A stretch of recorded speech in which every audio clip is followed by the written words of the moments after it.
All right, Jason is back. We have a lot to talk about. Me too. Gee whiz.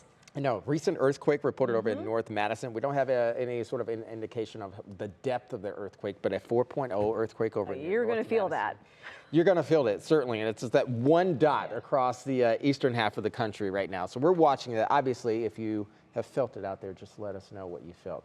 Let's talk about the national picture right now. Obviously, we have a lot of activity happening down in towards central and also east Texas. My friends in central Texas are extremely happy because they have not had any sort of significant rain there in several weeks. In fact, probably a little bit more than 2 to 3 months down there. But we do have sort of a draped frontal boundary that's kind of causing a little bit of a scarcity in terms of dry conditions across the mid-Atlantic, also the northeastern areas, but also in the deep south right now. There's that cold front that moved through about 24 hours ago. Draping all this activity back down south right now is offering up a little bit of relief as we obviously have had some triple-digit temperatures down there. High pressure is performing rather well for us here, but we've also been watching a little bit of activity down south in portions of the southern areas of the state. But this activity is not moving north. It is not going to revert and come back towards it. It's going to be kept outside of northeast Ohio. So our residence tonight is going to be relatively stable, and we do like to see that. Overnight conditions are going to be a little bit more on the cooler side. We're already seeing temperatures in the 50s out there. Crack that window, enjoy it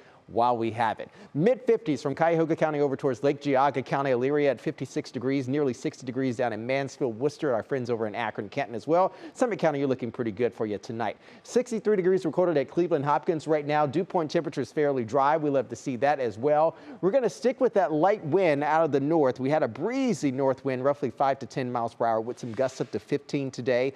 We're going to remain a bit more on that 5 to 10 scale overnight tonight and slip back into the mid to upper 50s. So it's going to be a really nice to start of the work week tomorrow with lots of sunny skies. Rain chances over the next couple days are going to be kept fairly minimal as well. We have a slight uptick once we move from Tuesday into Wednesday. That's where our next frontal boundary is going to be riding on in here. It's going to be a little bit moisture starved though. We're rolling the clock forward here in your National Design Mart forecast. Boom, there it goes right there. The nexus of this activity is going to be concentrated basically up in northern Michigan here. Once we get into Tuesday night, I think that's when we're likely going to have a little bit of rumbles come through. This is going to be a skinny line as models are trending for us early Wednesday morning. Once we get into the heart of Wednesday, behind that cooler air is going to be descending down. We'll have a few drip drops to contend with for the first half of our Wednesday, and then we're dry thereafter that. Again, reminding everybody, if you're over in this area in the eastern portion of Lake County, moving over towards Ashtabula, they had a little bit of an earthquake that moved through tonight, 4 on the Richter scale. Quickly back to the tropics with Idalia,